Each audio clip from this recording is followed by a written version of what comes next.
I don't know what the heck I want to do at all. And I feel like a lot of people might relate to that right now because there's all sorts of different interests out there that you can do. I made a ton of work that I thought was interesting and specific, but the only thing that actually got me even close to getting hired was this one hyper-specific Vision Pro ad that I created. And I tried a ton of things. I tried to create ads for the Harry Potter wand. I tried this title sequence Ori that was sort of like a pseudo response to Three Body Problem when that show came out.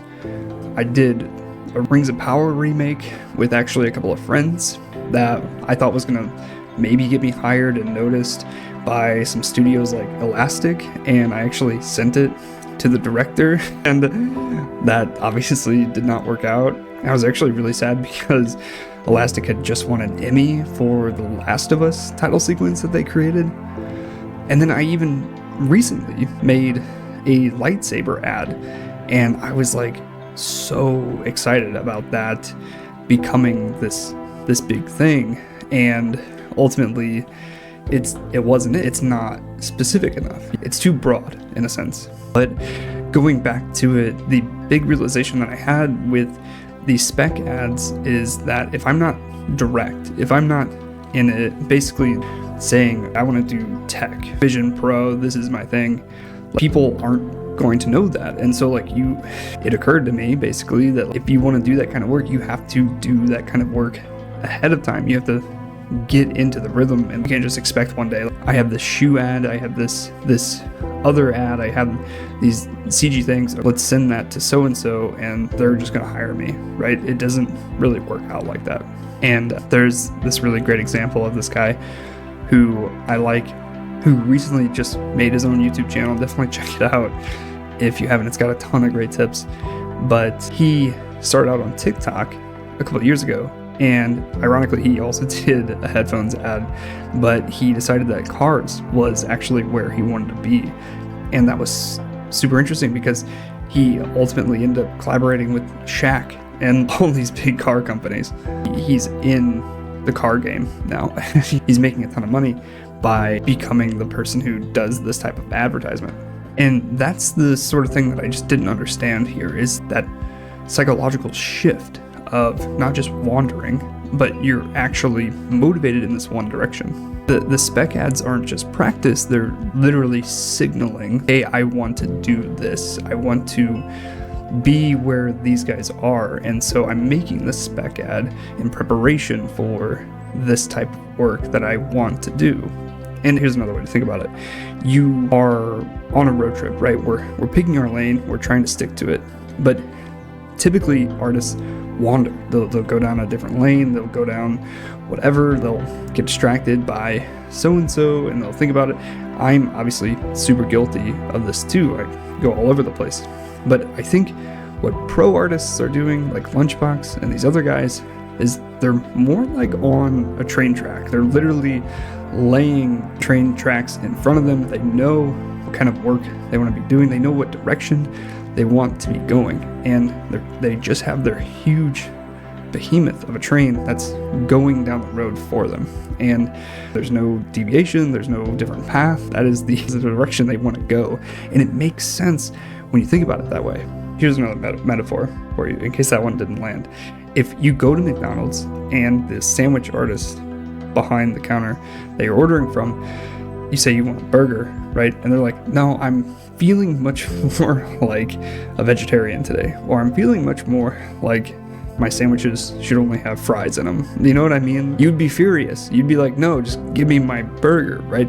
And that's the crazy bit. Clients aren't going to sit there. Clients aren't going to walk up to you. There's no drive-through. There's no marketing. There's no giant brand. Like, you're just an artist right now, and you're trying to make your way. And so if you come up and you're like, I made this headphone ad today, and tomorrow you're like, I made this lightsaber ad today, no wonder nobody is begging to hire you at your doorstep, right? They have no idea what you're doing. But here's the important bit, and here's where people really trail off, and they're like, whatever. They don't get it, or they're not about this advice. They feel trapped. And again, I felt that way. I was like, I don't want to feel trapped. I want to be on the road, doing my own thing, excited, whatever. The crazy bit about this is that you can be more creative in your own lane, on your own train tracks, than you can deviating and going all over the place. From, even if you're going from animator to photographer, you can still be more creative in this realm by sticking to a lane and being in it. A really great example of this is this artist that I found that called Keurig, and definitely check them out.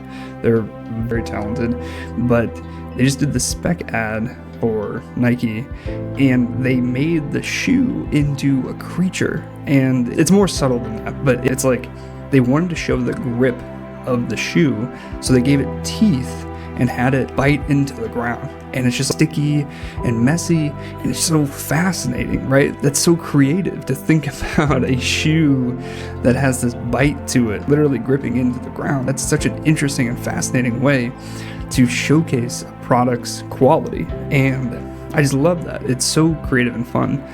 And you wouldn't think about doing that with a shoe, but they embedded creature design into their Nike ad. And so think about that, right? They may or may not be interested in creature design, but they were still able to implement that interest into their specific lane that they're already working in. You know what I mean? Another way, again, that I think about this is Blender Guru, famously in his 2016 Blender conference speech, talked about how he gave his cousin $1,000. Last year, I made a $1,000 bet with my younger cousin. Normally when siblings make bets, it's over something fun like, doing a backflip on a motorcycle or something crazy like that, but mine was purely artistic. So the bet was I had to get 1,000 likes on ArtStation within 6 months for something that I'm terrible at, which is 2D painting and drawing. And to make things more interesting, if I actually succeeded, I would actually get nothing. So the deal was if I failed, I would give him $1,000, and if I succeeded, I'd get nothing. That's so crazy. He knew what the idea was, right? He knew that if he niched down, if he just did one thing for a long enough time, he would get good at it and it'd be a part of him and what he wants to do, but he didn't have the motivation. So he did this whole bit with $1,000, and then he went to BlenderCon and made this giant speech about how beneficial it was to him to niche down and just do volume and do repetitive motions over and over and over again. That's really what portfolios are about and how you get clients. Like this, thinking about it in this way helped him, and that's a lot of what he talks about. Recently, this idea of betting on yourself has really inspired me, and it makes me think about the time that I've spent with Rokoko, who has sponsored a lot of my videos here on YouTube, and I really bet on characters. I hadn't done characters before, but doing that and putting my whole YouTube and a lot of my online career on the line with Rokoko has been a huge benefit to me, because I've never made this much work, and even though admittedly some of my YouTube videos are a lot better than the others, I still feel pride having gotten to create all this work using the Rokoko gear that I have. And I genuinely appreciate their tools. It has allowed me to do weekly videos that have animations and different things like that in them. Of course, there's a link in the description if you want to get any Rokoko gear or you're interested in checking that out.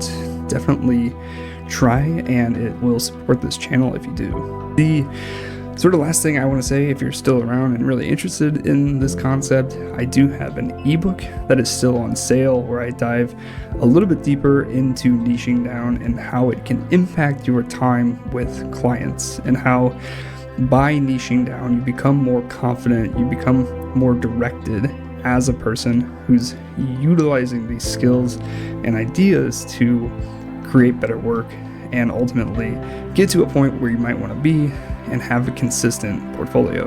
That will also be in the link down below. Check it out. I do a newsletter as well. I'm trying to do weekly giveaways and stuff like that, so feel free to look at it. In closing, it's been admittedly a struggle for me to niche down and find something that I really like. I'm always all over the place, trying to figure out the best thing or what looks the best. And ultimately, I think the big takeaway is volume within a set, right?